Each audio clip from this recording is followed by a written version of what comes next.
I never thought the people I feared most as a child would one day try to steal my own children from me.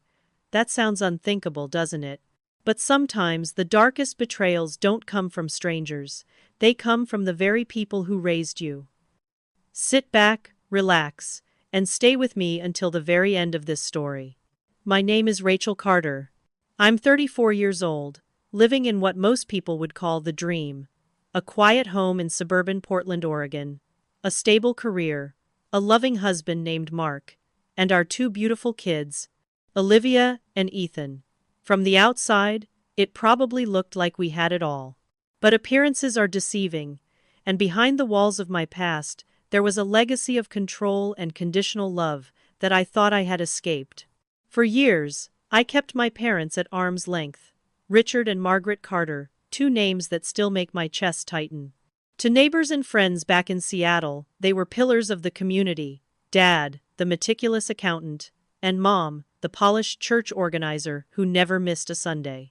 But to me, they were suffocating, controlling, manipulative. After a violent confrontation one Christmas, I cut ties completely. For 6 months, my life was finally calm. My children laughed without fear. I stopped waking in the middle of the night with my heart racing. Then came the phone call. My mother's voice, syrupy sweet, slipped through the receiver like honey hiding poison. She asked about the children, mentioned she had heard from a family friend that our wedding anniversary was coming up.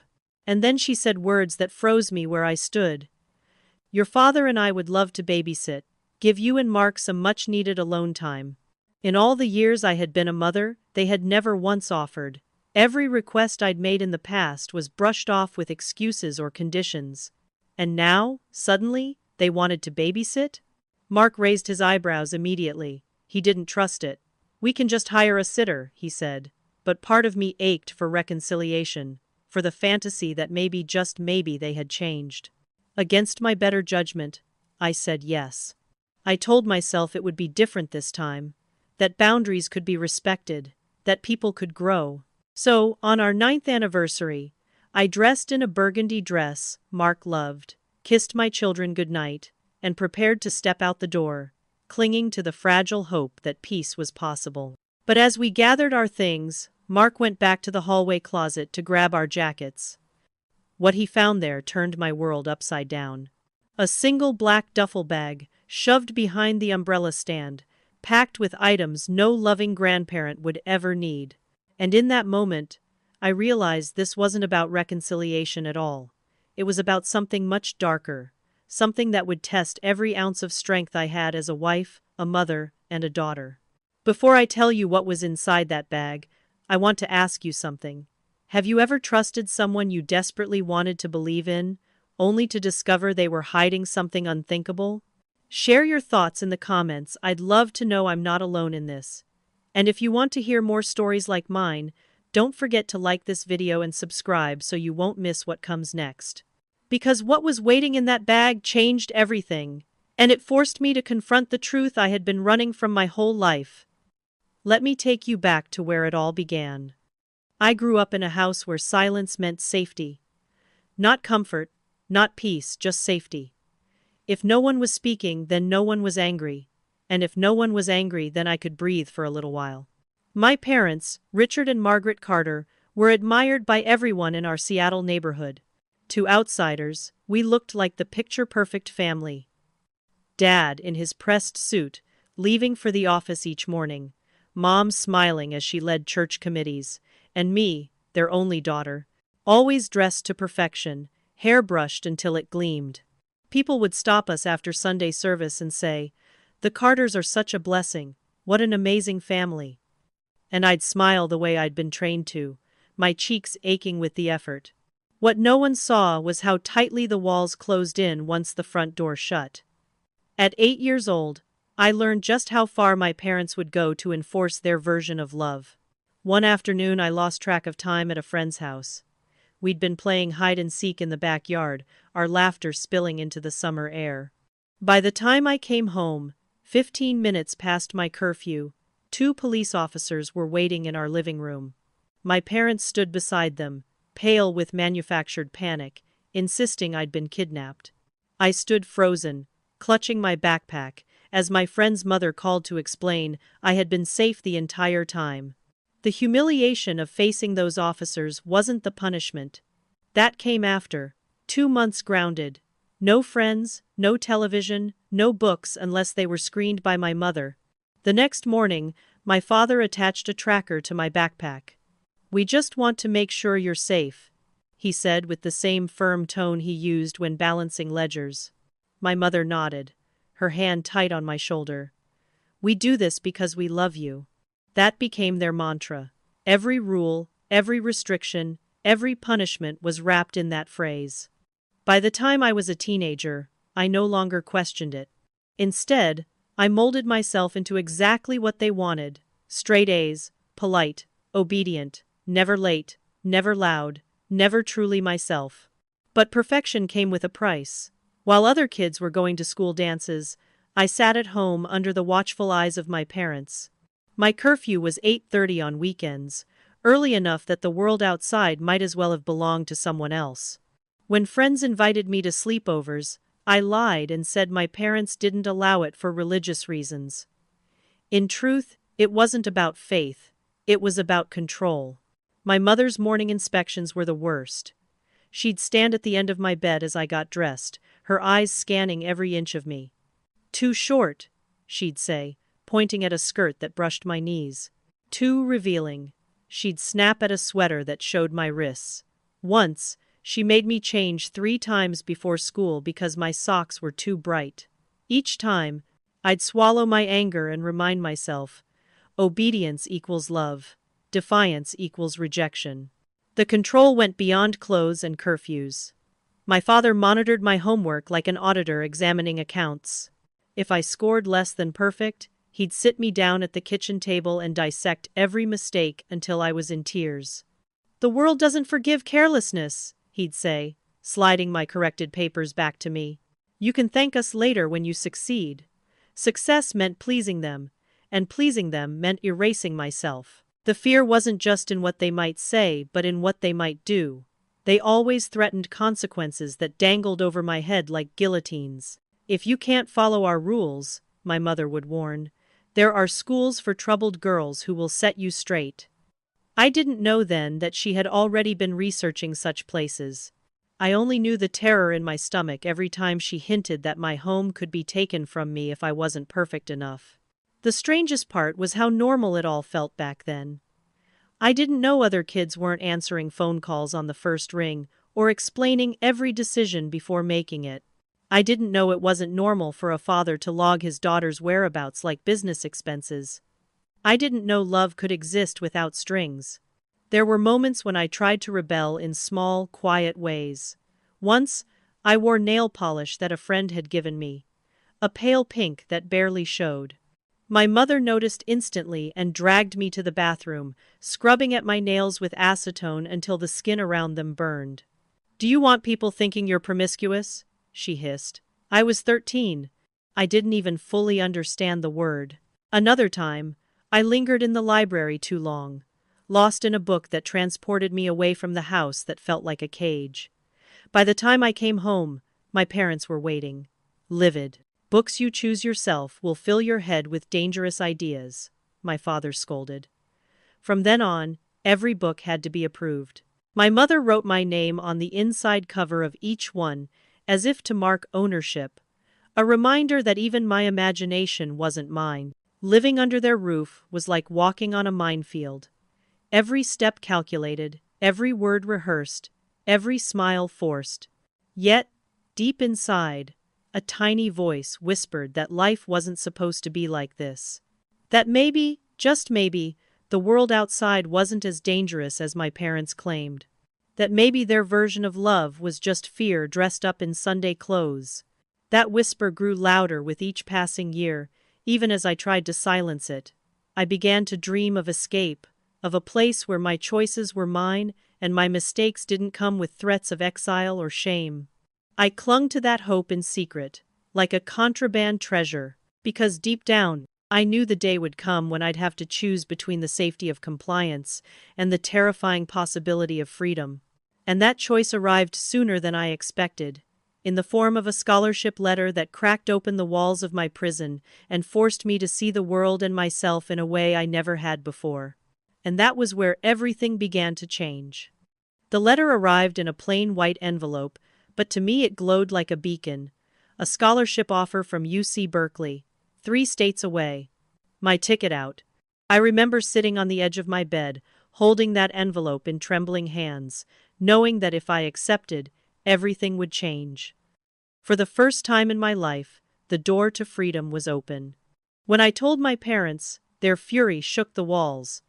My mother wept theatrically, accusing me of abandoning the family. My father's face turned a dangerous shade of red as he listed all the ways the world would devour me if I left. "Berkeley is a cesspool," he spat. "Drugs, immorality, you won't last a semester." They threatened to cut me off, to disown me, to send me instead to a small Bible college 2 hours from home. But the scholarship made it financially impossible for them to stop me. They had no choice but to watch me pack. On move-in day, they drove me to campus. My mother clutched my wrist so tightly it left marks, whispering that she would pray every day that God would bring me back to obedience. My father installed monitoring software on my laptop before I even unpacked, insisting it was for safety. They demanded 3 phone calls a day, 1 in the morning, 1 at lunch, 1 before bed. And even from hundreds of miles away, I felt their eyes on me. But Berkeley was unlike anything I had ever known. The campus buzzed with freedom. Students wore what they wanted, said what they wanted, moved with a confidence I couldn't even fake. I kept my head down, still dressing modestly, still terrified of being noticed. But slowly, something began to shift. That's when I met Mark. He sat 2 rows behind me in Psychology 101, quiet, observant, with a kindness in his eyes that unnerved me because I wasn't used to it. The first time he asked me to coffee after class, I froze. I glanced around the lecture hall, absurdly expecting my parents to appear and drag me away. I almost said no, but something in his steady patience made me say yes. At the cafe, I kept glancing at my phone, terrified I'd missed one of my mother's mandatory calls. Mark noticed. He noticed everything. The way I apologized before making simple decisions. The way I clutched my phone like a lifeline. The way I spoke about my parents with a mixture of reverence and dread. One evening, after class, he saw me crumble. My mother had screamed at me over the phone for joining a study group without her permission. My hands shook as I ended the call, shame burning through me. Mark placed his coffee down and said quietly, "Rachel, that's not normal, that's not love, that's control." His words landed like a stone in my chest. I wanted to argue, to defend my parents, but instead, I broke down. For the first time, I let someone see the cracks. Our relationship grew slowly, carefully, over months. I tested his patience constantly, convinced he would leave once he realized how damaged I was. But he didn't. He stayed. He taught me what respect looked like: small things, like asking me what I wanted to eat instead of deciding for me, or listening without judgment when I confessed the rituals I followed to avoid my parents' anger. With him, I began to see myself not as a possession, but as a person. Therapy became another turning point. Mark encouraged me to see a counselor at the university, someone trained to help students with controlling families. At first, I sat in silence, unwilling to betray my parents' secrets. But eventually, the words poured out. The police call when I was 8, the clothing inspections, the threats of being sent away. My therapist listened, nodding, never shocked, just present. She gave me language I had never had before: emotional abuse, coercive control, conditional love. Hearing those words changed everything. By the time Mark proposed after graduation, I knew the storm was coming. My parents responded exactly as I feared. They threatened to cut me off permanently. My father accused Mark of brainwashing me. My mother called him a wolf in sheep's clothing. They even hired a private investigator to dig through his family history, desperate to find something incriminating. Nothing surfaced, but their suspicion only deepened. On my wedding day, the seats reserved for them sat empty. Instead, A courier delivered a 15-page letter cataloging every way I had failed them, every sin I had committed by choosing love and independence over obedience. They predicted my marriage would collapse. They promised I'd come crawling back. I remember holding that letter, my hands shaking, and then Mark's mother, Diane, wrapped her arms around me. "You're part of our family now," she whispered. For the first time, I felt unconditional acceptance. Those early years of marriage were both liberating and terrifying.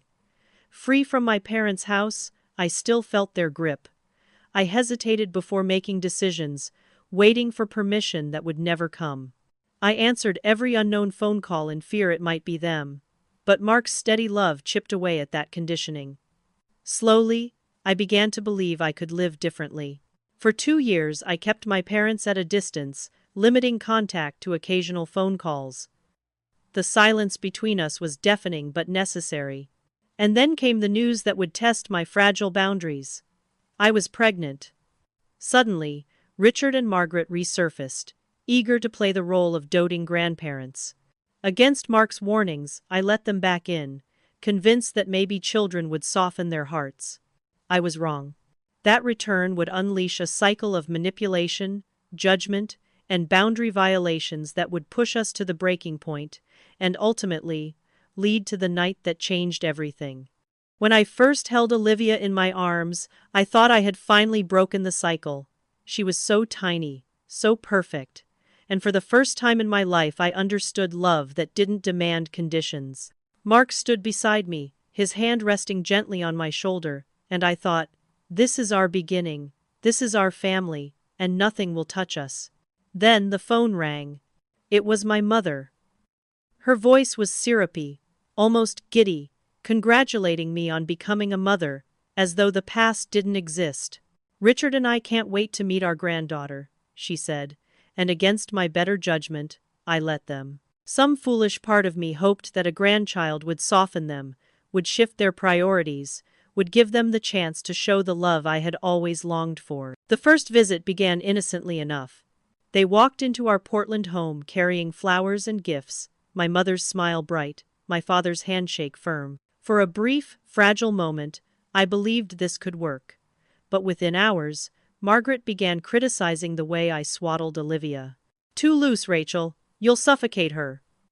Richard chimed in about the brand of diapers we used, insisting the cheaper ones at the store were better because they had used them with me. Every choice I made as a mother was scrutinized, dissected, dismissed. I tried to set boundaries, calmly explaining that Mark and I had chosen certain methods and products because we trusted our pediatrician's advice. My father's face hardened. "You've let Mark turn you against us," he snapped. My mother's eyes welled up with tears, and she left abruptly. The next day, they returned not with apologies, but with a list of demands. How Olivia should be fed, when she should sleep, what clothes were appropriate. It was as if my daughter was theirs, not mine. This pattern continued, an exhausting cycle of short periods of forced peace, followed by explosions of conflict. Every time I tried to limit contact, guilt gnawed at me until I relented. Every time I allowed them back, the criticism and control returned. When Ethan was born, they insisted on staying with us for 2 weeks. Against my instincts, I agreed, thinking maybe time under one roof would heal the rift. It was a mistake. Those 2 weeks were war.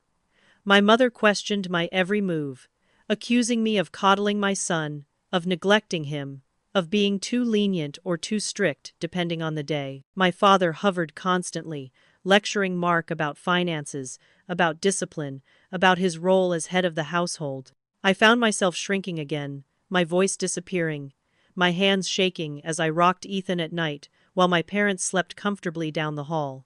The tension reached its peak one Christmas when Olivia, just 6 years old, accidentally knocked over one of my mother's crystal figurines.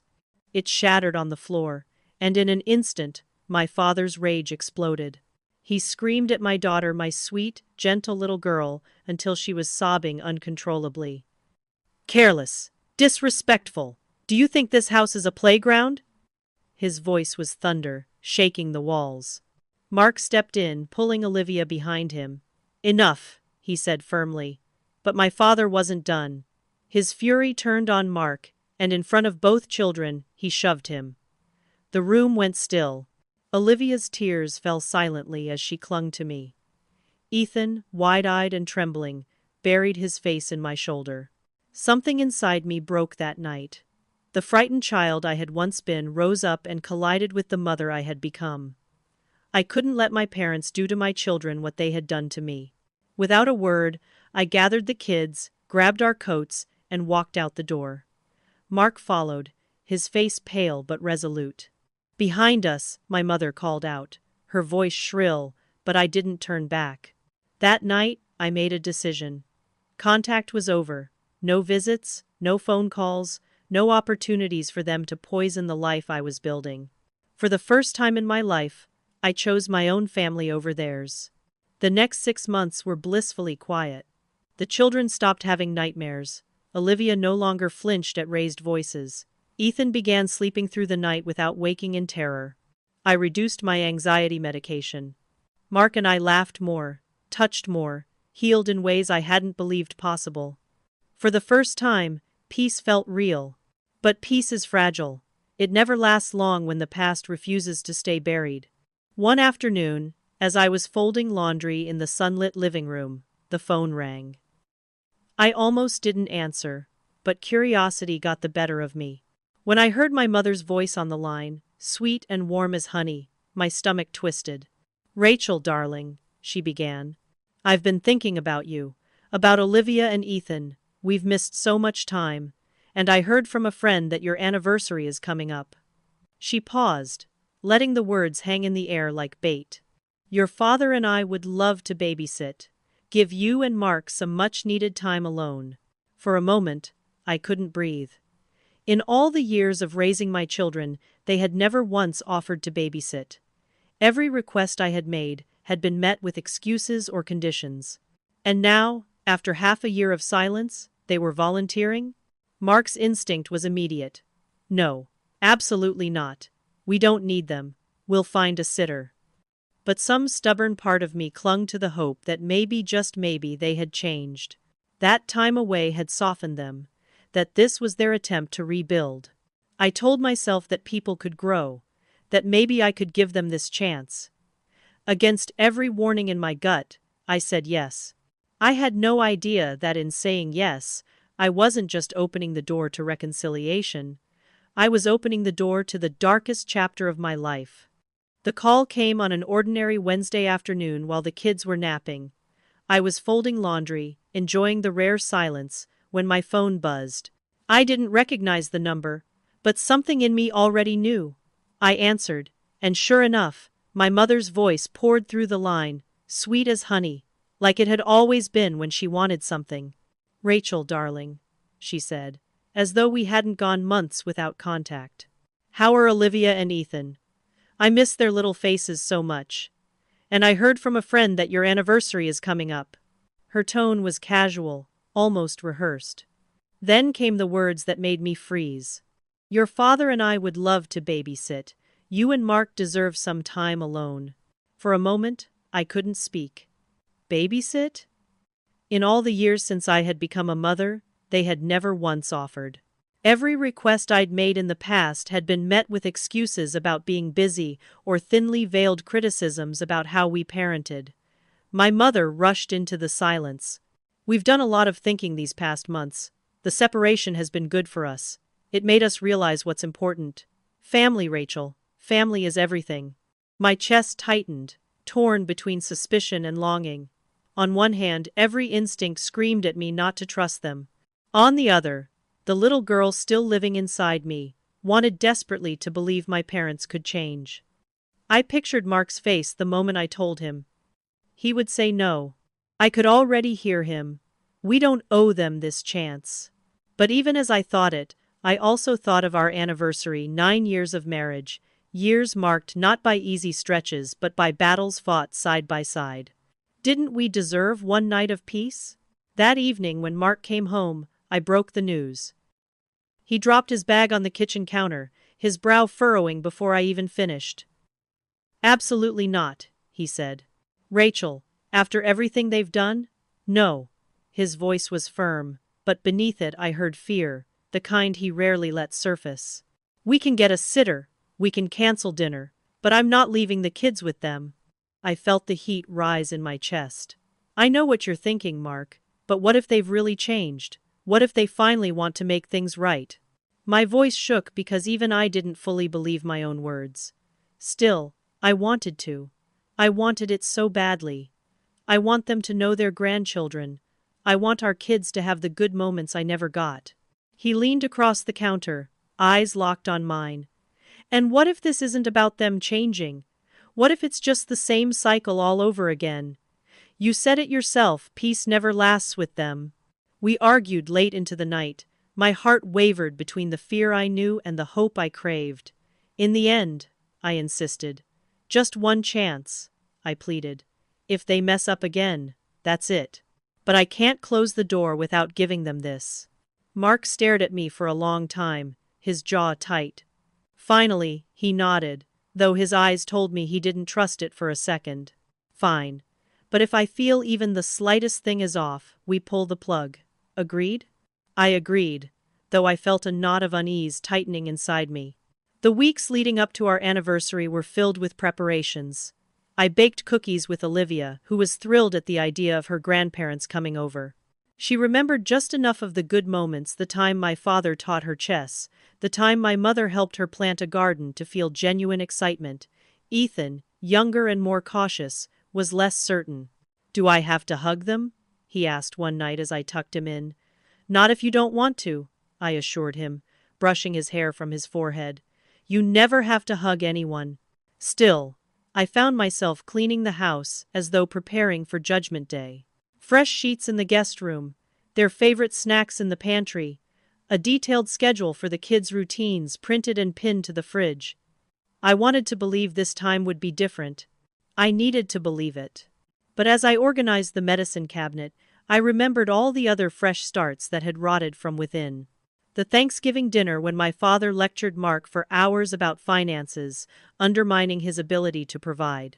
The afternoon my mother appeared unannounced, demanding to take Olivia shopping alone, and when I said no, accused me of poisoning the children against her. The countless times reconciliation ended in tears, accusations, or slammed doors. Each memory was a warning. Each warning I pushed aside. On the morning of our anniversary, I woke early, my heart a restless storm. Mark pulled me close, whispering, "We don't have to do this. We can still cancel." I shook my head, even as doubt burned in my stomach. "I want to give them this chance," I said. His smile didn't reach his eyes, but he nodded. "Just remember, if anything feels wrong, we're done." By afternoon, the house was spotless, the kids excited, and the table set with homemade cookies. At 2:15, the doorbell rang 45 minutes earlier than expected. I peered through the peephole and saw them. My mother stood stiffly, clutching her purse, knuckles white. My father's eyes scanned the porch like he was searching for threats. "They're early," I whispered. Mark muttered something under his breath but forced a smile for the kids. When I opened the door, my mother swept inside, with her perfume filling the air. "Rachel, darling, you look tired. Are you sleeping enough?" she said before I could even answer. My father shook Mark's hand, stiff and formal. Olivia bounced forward, proudly showing off her science project, while Ethan clung to Mark's leg, silent and wary. The air felt off, the way the air feels before a storm. My father's gaze lingered too long on our new security system. "Smart move," he commented. "Is it monitored by a company?" My mother, meanwhile, slipped her phone out to photograph the family calendar on the wall. When she noticed me watching, she smiled tightly. "Just so I can remember the children's activities."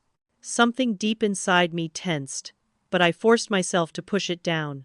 I reminded myself of the promise I had made. Give them a chance. As the evening drew closer, and the children settled in with their grandparents, I slipped into my burgundy dress, Mark in his charcoal suit. We were ready for dinner, ready to celebrate 9 years of surviving together. Mark reached for the door, but then paused. "Forgot the jackets," he murmured, heading to the hall closet. That's when it happened. That's when he found the bag. And in that single moment, everything I thought I knew about second chances collapsed. When I opened the door that afternoon and saw my parents standing there, the air shifted. They weren't just early, they were 45 minutes early, standing stiffly on the porch like soldiers reporting for duty. My mother clutched her purse so tightly her knuckles blanched. My father's eyes moved constantly, scanning the neighborhood, the street, our yard, as though committing every detail to memory. I forced a smile and stepped aside. "Come in," I said, trying to sound calm, as if nothing about their timing or posture unnerved me. My mother swept forward immediately, arms outstretched, pulling me into an embrace before I could react. The perfume she wore was the same one I remembered from childhood, floral, cloying, suffocating. It triggered a wave of memories I'd rather have buried. She pulled back, tilting her head at me. "Rachel, you look tired. Are you sleeping enough? Those dark circles, motherhood takes a toll." Before I could form a reply, my father stepped in, extending a hand to Mark. "Son," he said curtly, though the words sounded foreign coming from his lips. He gave a firm shake, almost a challenge disguised as formality.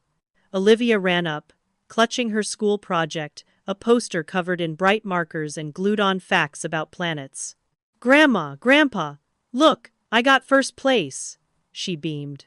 My mother's smile froze into place as she patted Olivia's shoulder and murmured, "How lovely." Ethan lingered behind Mark, his small fingers gripping his father's pant leg, unwilling to approach. We moved into the living room, where my father immediately fixated on the corner near the front window. "You've changed the security system," he observed, his voice flat, as if it were less an observation than an interrogation. "Yes," Mark answered cautiously. "We upgraded last year." My father nodded slowly. "Smart. Never can be too careful these days. Is it monitored by a company, or are you self-monitoring?" His eyes bore into Mark's, searching for something. Mark offered a vague answer about a combination of both, but I noticed the tension in his shoulders. My father nodded again, though the way his gaze swept over the small black security panel on the wall sent a chill down my spine. It didn't feel like casual curiosity. It felt like reconnaissance. Meanwhile, my mother followed me into the kitchen, her eyes flicking around like a camera lens. She paused by the refrigerator where the kids' calendar hung, covered with colorful markers and sticky notes. Birthday parties, doctor appointments, school field trips. I caught the flash of her phone as she quickly snapped a picture. When she noticed me staring, she lowered the phone and smiled tightly. "Just so I can remember their activities for next time." Her voice was smooth, but her explanation felt rehearsed. We sat down for coffee, but the questions continued. Who lived next door? Did we know them well? Were they home during the day? What about the house across the street? Did anyone work nights? My mother leaned closer, lowering her voice as if confiding a secret. "Does your babysitter have a key to the house? Just curious." Every word lodged itself in my chest like a stone. I tried to laugh lightly, pretending her interest was grandmotherly concern, but the unease settled deeper. Why did they need to know which neighbors were home? Why did they care who had keys? My father wandered the hallway, commenting on which windows faced the backyard and whether the locks were sturdy. "Old houses are easy targets," he said, his tone too sharp to be casual. I followed behind him, my stomach twisting. "Dad, is everything okay? You're asking a lot of questions." He turned, his expression unreadable. "Just getting my bearings. It's been a long time since we've visited properly." I wanted to believe that. I wanted to believe their odd behavior was nothing more than nervous energy after months apart. But the way they moved through my house, studying, cataloging, unsettled me. It wasn't just a visit, it felt like an inspection. By late afternoon, Mark and I excused ourselves to get ready for our dinner reservation. I slipped into the burgundy dress he loved, curling my hair while Olivia peeked in, asking if she could paint my nails next time. Downstairs, my parents settled the children in front of a movie, my mother already stirring a pot of macaroni and cheese on the stove, as if she owned the kitchen. Before we left, I kissed Ethan on the forehead. He clung to me and whispered, "Come home soon, Mommy." His voice was small, trembling, and it pierced through me.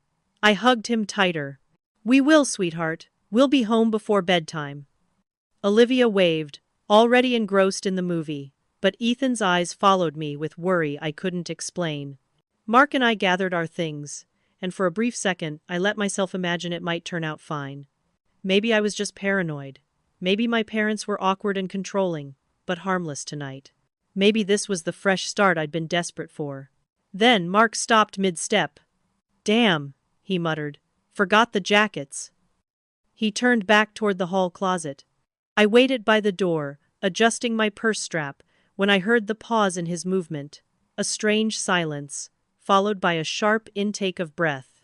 "Rachel," he called, his voice low, urgent. "Come here."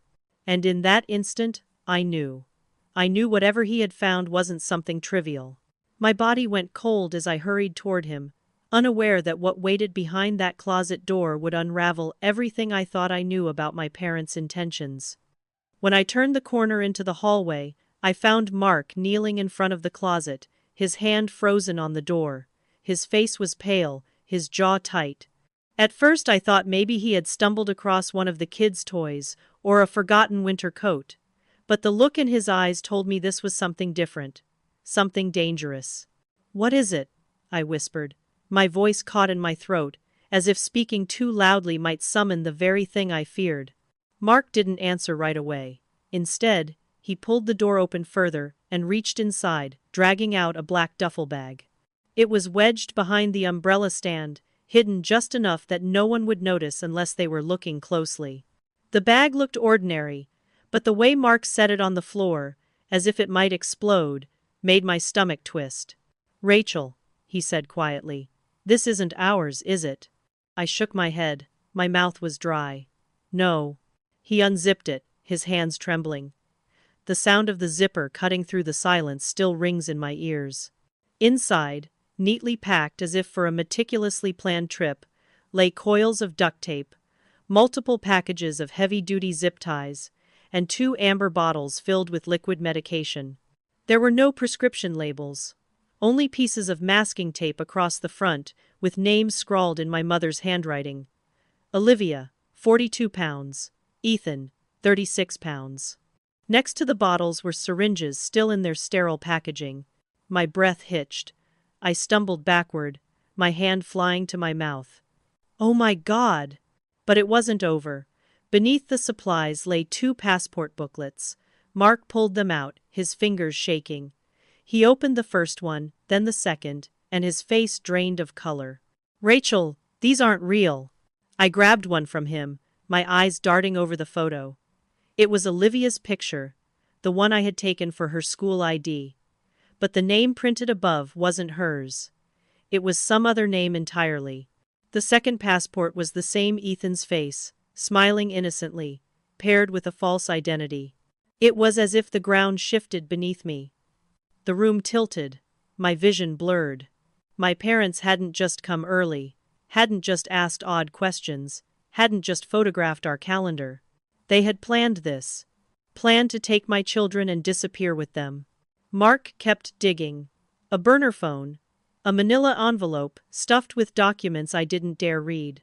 Flight itineraries with dates and times. Maps. My hands shook as I clutched the edge of the closet door for balance. "They were going to take them," I whispered. "They were going to take our kids." Mark snapped the duffel shut, his voice sharp with panic. "We're calling 911, now." But before he could even reach for his phone, I thought of Olivia and Ethan. My babies were in the living room with them. My heart thundered so hard I thought it might split my chest open. "The kids!" I gasped. "Mark! The kids!" He didn't hesitate. Phone already in his hand, he dialed with one hand while grabbing my wrist with the other. "Stay calm," he said, though his voice betrayed him. "We'll get them. Just stay calm." As the line connected and the operator's voice filled the air, I realized our home, the safe haven we had built, the place where our children laughed and played, had become a battlefield. My parents were not here to reconcile. They were here to execute a plan that involved duct tape, syringes, and fake passports. 911. What is your emergency? Mark's words were steady, but his grip on me was iron. This is Mark Carter. We need police immediately. Our address is… He rattled it off, his voice rising. My wife's parents are in our home. We've just discovered evidence they are attempting to kidnap our children. They have restraints, sedatives, and falsified travel documents. The words seemed unreal even as he said them. Attempting to kidnap our children. From the living room, I heard my father's deep voice rumbling, telling a story to Olivia and Ethan. My mother's laughter floated above it, forced and too bright. They were playing the part of doting grandparents while their true intentions sat exposed in that duffel bag. My entire body went cold. "Stay with me," Mark said to the dispatcher, his voice urgent now. "Send officers now." He turned to me. "Go. Get the kids." Every nerve in my body screamed at me to run. But my legs felt heavy, like I was moving through water. I forced myself down the hallway, each step deliberate, my pulse roaring in my ears. My children were just feet away, and yet it felt like miles.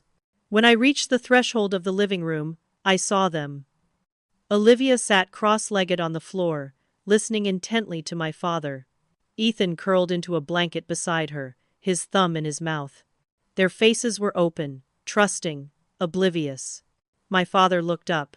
Our eyes met, and for the first time, I saw something cold and calculating in his gaze. My mother's smile flickered when she noticed the duffel bag clutched in Mark's hand. Her expression shifted in an instant from false warmth to something sharp and dangerous. "What are you doing with our belongings?" my father demanded, his voice booming across the room. I swallowed hard, forcing my voice steady though my hands trembled. "Olivia, Ethan," I said softly, "come here." They hesitated, sensing the tension. My father rose to his feet, his eyes narrowing. My mother's hand twitched toward her purse. The room felt charged, as if the air itself was waiting to snap. And then Mark's phone, still on speaker, carried the dispatcher's voice into the silence. "Sir, help is on the way. Stay on the line." My father's jaw tightened. My mother's smile vanished. In that moment, the fragile mask of reconciliation shattered completely, and what stared back at me was not love. It was possession. I reached for my children, heart hammering, as the nightmare I had spent my whole life trying to escape came crashing through the walls of my home. The room was heavy with silence, the kind that makes your skin prickle. My father stood rigid, his jaw clenched, his voice thundering. "You had no right to go through our things." He pointed at the duffel bag still clutched in Mark's hands, his face darkening with rage. My mother's eyes flicked to it, then to me, her mask of warmth gone. "Rachel, darling," she cooed, her voice unnaturally calm. "You're overreacting. Those are supplies, just precautions in case of an emergency." My stomach twisted. "Fake passports are not precautions," I snapped, pulling Olivia and Ethan toward me. My father's face flushed purple. "You've let him poison you," he spat, jabbing a finger at Mark. "We are trying to save these children, and you are too blind to see it." Mark held his phone tightly, the dispatcher's voice still audible. "Police are on their way," he said firmly. His hand shook only slightly, but his eyes never left my father's. "Don't make this worse." That was when my mother's voice dropped, her words slicing through the air. "Rachel, open your eyes. The world out there is corrupt. You're raising them without faith, without protection. Do you want them to lose their souls? We can't let that happen. We won't." Her conviction terrified me more than her rage ever could. It wasn't a bluff. She believed every word. Mark's grip on my arm was urgent. "Bedroom, now." His voice was low, controlled, but the tension in it made me move. I guided Olivia and Ethan out of the living room, my father's voice booming behind us. "You can't keep them from us forever. They belong with us." The hallway felt endless as I rushed the kids toward our bedroom. My hands shook so badly I nearly dropped the keys. I fumbled from my pocket, but somehow I managed to lock the door behind us. I shoved the dresser against it, my breaths coming in ragged gasps. "Mommy, why is Grandpa yelling?" Olivia asked, her small voice trembling. I crouched down, cupping her face in my hands. Because he's wrong, sweetheart. He's wrong about everything. You're safe with me. Ethan clung to my leg, whimpering, his thumb in his mouth. From the other side of the door, heavy footsteps pounded closer. My mother's voice followed, sickeningly sweet, but edged with steel. Rachel, open this door right now. Don't do this. You're making a terrible mistake. I pressed my back against the door, every nerve alive with terror. Go away! I shouted, my voice cracking. Her tone shifted instantly, the sweetness dissolving. If you won't listen, then we'll do what's necessary. The doorknob rattled violently. Then came the thud of a shoulder slamming into the wood. The dresser shook. Olivia screamed, and Ethan began to cry, muffling his sobs into my shirt. I whispered to them, trying to sound calm, though panic was clawing at my chest. It's okay, babies. The police are coming. Just stay with me. Stay quiet. Another slam shook the door frame. My father's roar filled the hallway. You think you can defy us, Rachel? We have every right to these children. We will not let you ruin them. Somewhere deeper in the house, I heard Mark's voice, steady but tense, still on the phone with the dispatcher. They're trying to break into the bedroom where my wife and kids are barricaded. Get here now. The sound of his words anchored me for a moment, reminding me that we weren't completely alone. But then my mother's voice dropped low again, and I froze. Use the card, Harold, she hissed. Like Thomas showed us. Thomas. The name chilled me. Who was Thomas? A friend? An accomplice? Someone from the group they had been meeting with? The thought that there might be others outside, waiting, made my blood run cold. The scraping sound of a thin object sliding against the lock sent terror racing down my spine. I pushed harder against the dresser, knowing it wouldn't hold forever. Stay in the bathroom, I whispered urgently, ushering Olivia and Ethan inside. I closed that door too, locking it, adding another layer of separation between them and my parents. I pulled them into the bathtub, covering them with a towel as though fabric alone could shield them from this nightmare. Mommy, I'm scared, Ethan whimpered. I know, sweetheart, I whispered, kissing the top of his head. Help is coming. We just have to hold on. Outside, the sound of sirens began faint but grew louder, closer. Relief flooded me, but it was fleeting. Because instead of retreating, the pounding intensified. My father's voice bellowed, desperate, unhinged. They won't stop us, Rachel. You can't hide forever. Through the bathroom window, I caught the first flash of red and blue lights bouncing off the neighboring houses. A megaphone crackled to life outside. This is the Portland Police Department. Everyone inside needs to exit the house slowly, with hands visible. But there was no response from my parents. Only the sound of more furniture being dragged, doors slamming, movement echoing through the house. They weren't surrendering. They were fortifying. My phone buzzed suddenly with a text from an unknown number. My mother's words filled the screen. Rachel, the police don't understand. We're trying to save Olivia and Ethan. If you come out with them now, we can still fix this. Thomas has a safe place for all of us. My knees buckled. This wasn't just my parents acting out of desperation. They had help. They had a plan. I showed the message to the officer still on the line. His voice was grim. Don't respond. We're tracing it now. There may be accomplices outside. Accomplices. That word hollowed me out. This wasn't just my parents' madness. This was bigger, darker. I pulled my children tighter against me, as the house around us became a battlefield, sirens wailing, voices shouting commands, wood splintering under fists and shoulders. My parents weren't just trying to break into a room, they were trying to break us apart forever. And as the police prepared to breach, I realized with bone-deep certainty that this standoff wasn't about whether they would leave peacefully, it was about how far they were willing to go to take what they believed belonged to them.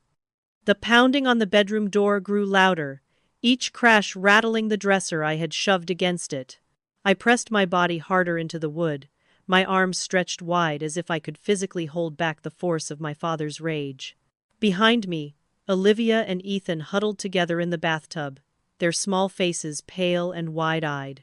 My heart hammered in rhythm with the blows against the door, a drumbeat of terror that filled every corner of me. Then the inevitable happened, the frames splintered, the dresser scraped forward, and the door burst inward with a sound like a gunshot. My father stood in the doorway, chest heaving, eyes wild. His hair was damp with sweat, his shirt clinging to his body. But it wasn't just him. Behind him stood a man I didn't recognize. Younger, maybe in his early 30s. His sharp jaw clenched, his eyes alight with a fanaticism that chilled me more than my father's fury ever could. "Rachel," my father growled. "This ends now." The stranger stepped forward. "We don't have time to argue," he said evenly, his voice calm in a way that made my stomach twist.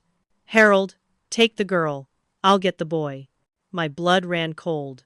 My body reacted before my mind could catch up. I lunged forward, blocking the narrow doorway with my arms spread wide. "You will not touch them!" I screamed.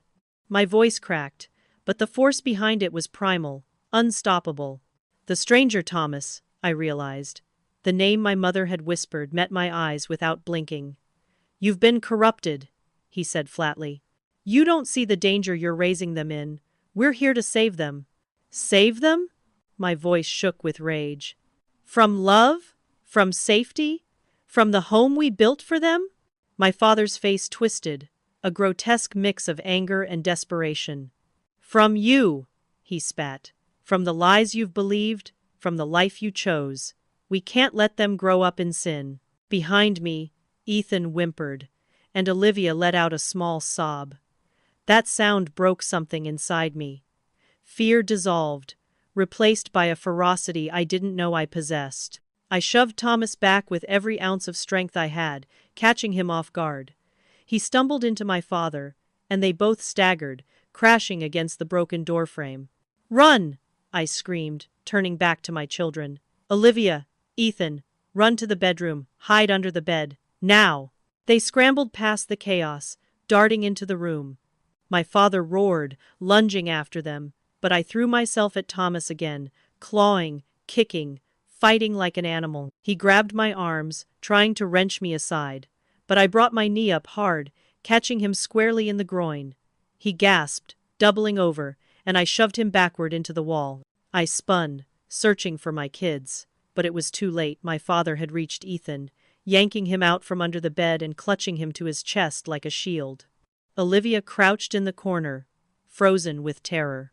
My father's arm wrapped around Ethan's tiny body, holding him so tightly I could hear my son's cry of pain. "Stay back!" my father bellowed, his face twisted with rage. "If you come any closer, I'll take him out that window." He jerked his chin toward the glass, his meaning unmistakable. My knees nearly buckled.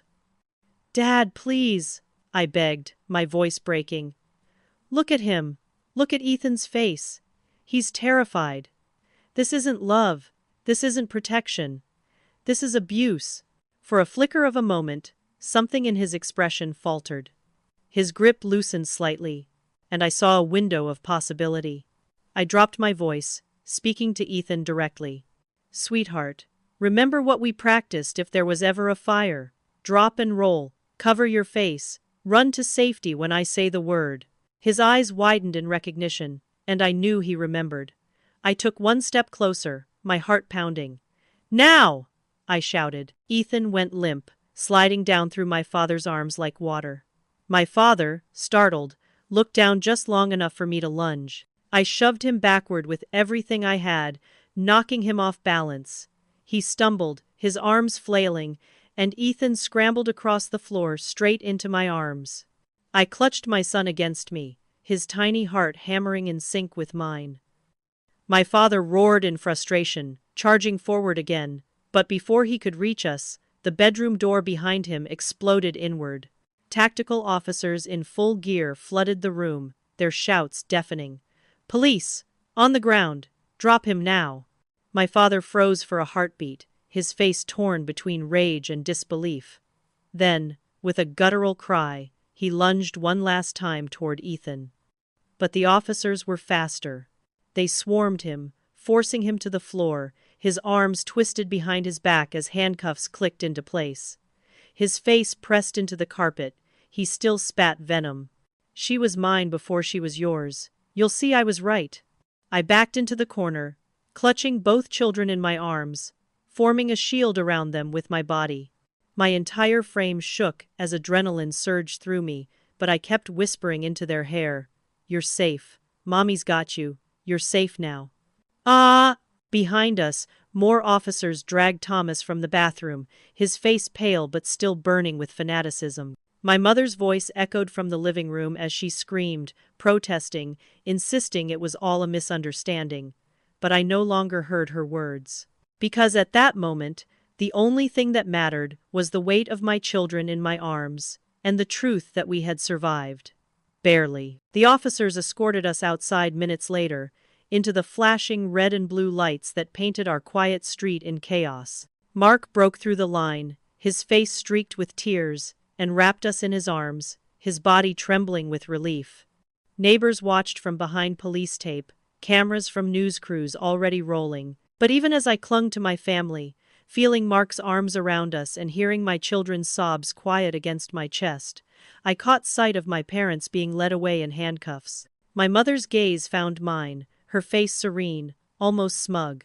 "You'll understand someday," she called out, her voice steady over the noise. "We did this because we love you." The words slithered into me, leaving behind a chill I couldn't shake. Love. That was what they called it. But as I stood there, surrounded by chaos, I knew love had nothing to do with what they had tried to do that night. And as the police car doors slammed shut, I realized this was far from over. The battle had only begun. The hours that followed felt like living inside a nightmare I couldn't wake from. The flashing lights outside our house painted everything in surreal shades of red and blue. Neighbors stood in clusters behind the yellow tape, whispering, pointing, some with their phones out recording, as if our pain were a spectacle. Reporters had already arrived, shoving microphones toward officers, their vans parked crookedly along the street. I wanted to scream at them to leave, to give us privacy, but I had no strength left. At the police station, everything blurred into a haze of fluorescent lights and endless questions. Officers guided us into separate rooms, Mark and I in one, Olivia and Ethan taken gently to another, where a child psychologist and 2 comfort dogs waited. Seeing them carried off without me nearly broke me, but the officers' reassurance that they would be safe allowed me to sit, trembling, in the chair across from a detective. Detective Rivera spread photographs across the table, each one more horrifying than the last. Maps of our neighborhood, with escape routes marked in red. Detailed notes of our daily routines, when I picked up Olivia from school, when Ethan napped, when Mark left for work. They had recorded everything. I flipped through the papers with shaking hands until I reached one that made me drop it all together. A page that listed our home security system, including the make, model, and vulnerabilities. They had studied us like prey. It didn't stop there. The detective explained that my parents had been attending meetings of a group called the Family Preservation Alliance. He slid across pamphlets and manifestos filled with extremist religious ideology. They believe they have a divine duty to rescue children from what they see as corrupt households, he said. Your parents weren't acting alone. This was part of a larger operation. The word operation hollowed me out. This wasn't desperation. This was strategy. Premeditation. They had allies. They had plans that stretched beyond my children, beyond me. Then came the detail that nearly made me collapse. Officers had searched my parents' car and found plane tickets booked under false names. 3 adult seats, 2 child seats. Departure that very night from a private airfield outside of town. Destination: Venezuela. A country with no extradition treaty with the United States. If they had succeeded, Olivia and Ethan would have vanished beyond my reach forever. I gripped the edge of the table until my knuckles whitened. They were going to erase them, I whispered. Erase their lives, their names. Erase me. Detective Rivera's voice softened. I won't lie to you. This was serious. If we hadn't intervened, there's a good chance you would never have seen your children again. The walls of the station seemed to close in around me. I wanted to scream, to run, to claw my way out of the nightmare. but I couldn't. I sat frozen, my body numb, as if detachment were the only way to survive hearing the truth. When they finally reunited us with Olivia and Ethan, I nearly collapsed to the floor. Olivia clung to my waist, silent, her eyes glassy with shock. Ethan buried his face in my chest, sobbing. "They were going to take me, Mommy," he whispered. My heart broke all over again. I promised them both, with every fiber of my being, that they were safe, that no one would ever take them from me. But inside, I wasn't sure I believed it. The next days blurred into each other. Our house became a crime scene. Investigators combed through every corner, photographing, bagging evidence. Reporters camped outside, their headlines screaming across morning broadcasts. Grandparents plot international kidnapping. Extremist group linked to Oregon family drama. Our names became public property, dissected by strangers. We couldn't go home. The walls carried too much violation. Every shadow made my children jump. Every creak of the floorboards sent my heart racing. So we packed bags hastily and checked into a hotel under a different name. Mark took family leave from work. I turned off my phone after the third reporter cornered me in the parking lot with a camera crew, asking if I had seen the warning signs. The children bore their trauma in different ways. Olivia grew quiet, her once constant chatter replaced by silence and restless drawing. Page after page filled with scribbles of houses surrounded by police cars, stick figures huddled behind walls, circles labeled safe. Ethan regressed, wetting the bed, refusing to sleep alone. He clung to me so tightly at night that I woke with bruises on my arms from his little fists. We found a child psychologist, Dr. Matthews, who specialized in trauma. She sat with Olivia and Ethan separately, then together, helping them put words to what they had endured. "Children build their own narratives if adults don't give them one," she told me gently. "And those stories can be far scarier than reality. Be honest. Answer their questions. Make sure they know none of this was their fault." So we talked. We explained, carefully, that Grandma and Grandpa had wrong ideas about what was best for our family. That they had made terrible choices, but that Olivia and Ethan had done nothing wrong. That love should never look like fear. But the hardest part wasn't explaining it to my children, it was facing it myself. Because a week later, the prosecutor called. Her voice was clinical, but the weight of her words crushed me. They had uncovered financial records transfers to the Family Preservation Alliance beginning months before our last Christmas together. 14 months of planning.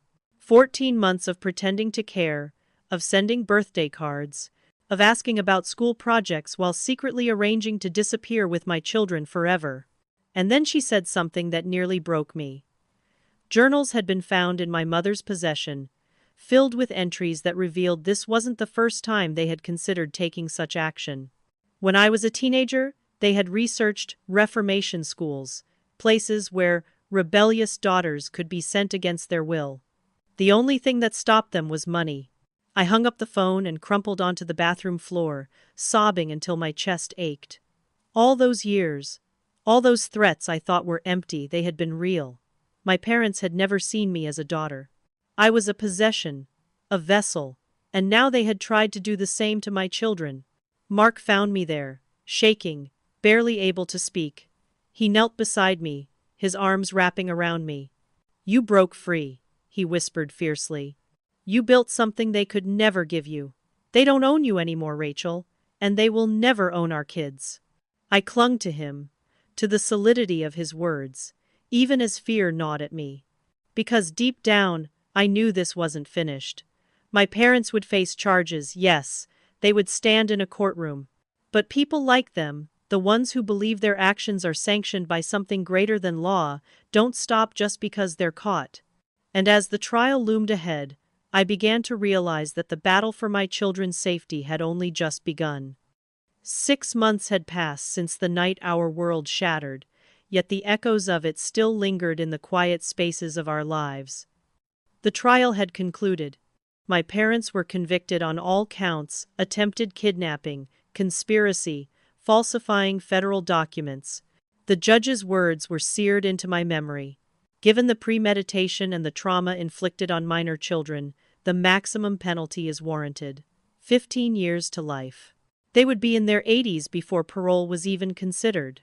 The gavel struck, and the courtroom erupted, but inside me there was only silence. I thought I would feel relief. I thought I would feel vindicated. Instead, I felt hollow. They sat there at the defense table, not broken, not remorseful, but righteous, looking at me with pity, as though I were the lost one.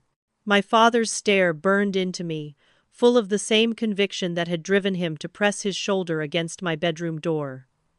My mother's lips curved in the faintest smile, her eyes brimming with certainty. They believed they had acted out of love, and no sentence could change that. After the trial, we moved. We couldn't stay in the old house, it had been tainted, invaded. Mark found us a new home in a different suburb, one with a stronger security system, taller fences, and locks that clinked like armor when they shut. The first nights were hard. Olivia asked if the bad people could still find us. Ethan woke crying, certain that someone was trying to come through his window. I lay awake listening to every creak, every gust of wind, unable to convince myself that safety was more than an illusion. But slowly, cracks of light began to seep in. Olivia made a friend at her new school, a girl named Hannah who wore mismatched socks and loved science experiments. For the first time in months, I heard Olivia's laughter echoing down the hallway. Ethan started sleeping in his own bed again, clutching a stuffed police dog he named Officer Brave. Dr. Matthews, their therapist, reminded us gently during each session, children are resilient. With love, honesty, and stability, they will heal. But my healing was more complicated. I joined a support group for adult children of abusive parents. Tuesday nights found me in the basement of a small church in Portland, sitting in a circle of metal chairs with strangers who felt oddly like kin. We shared stories, some eerily similar to mine, others unique in their devastation. One woman named Gloria told me, "The guilt is the last hook they have in you. You think about their pain, their isolation in prison, but remember they made choices, and choices have consequences." Her words stuck with me.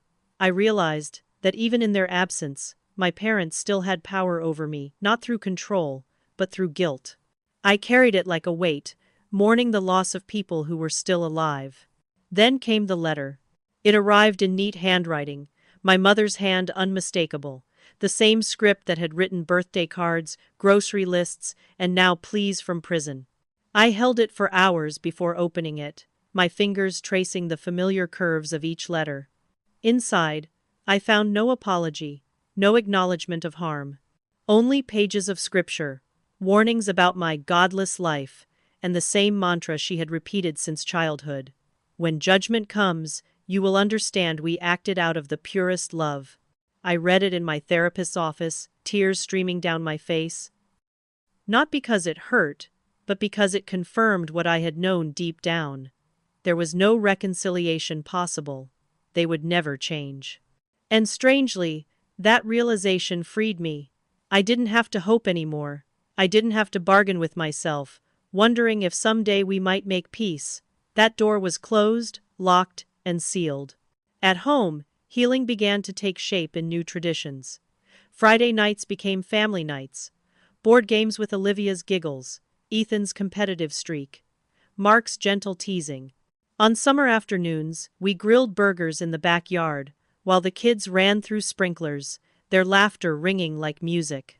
For the first time in years, I felt glimpses of peace, not the fragile kind that could shatter at any moment, but something sturdier, something real. Yet, healing wasn't linear.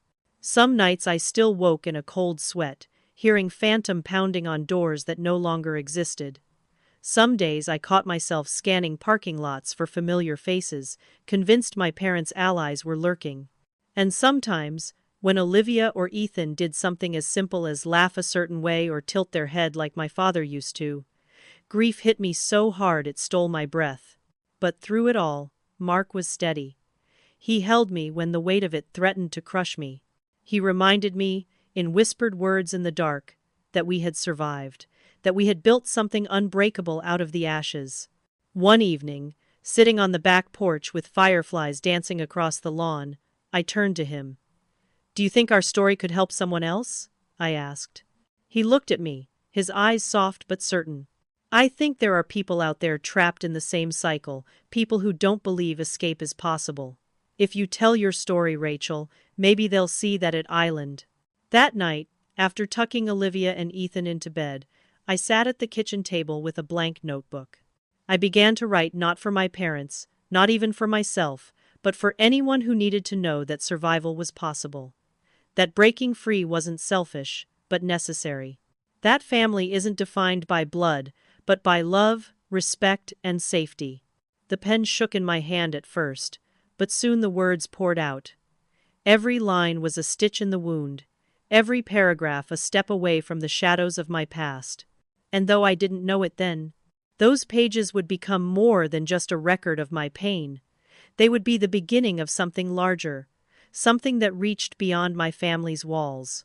Because healing, I was learning, wasn't just about mending the broken pieces inside myself.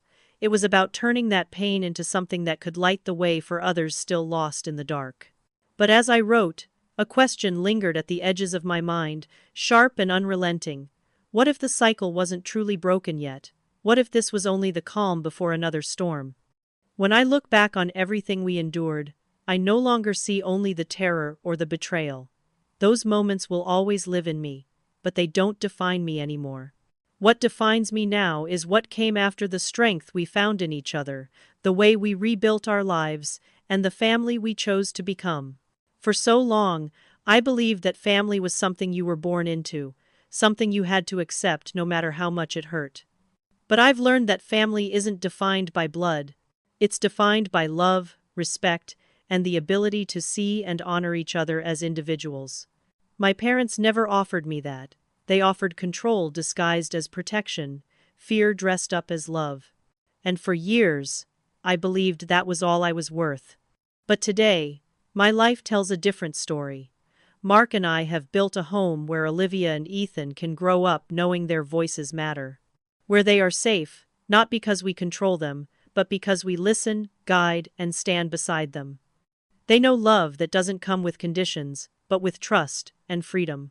And in giving that to them, I've finally begun to give it to myself. Healing isn't about pretending the past never happened. It's about facing it, learning from it, and choosing to build something better. I've accepted that my parents will never change.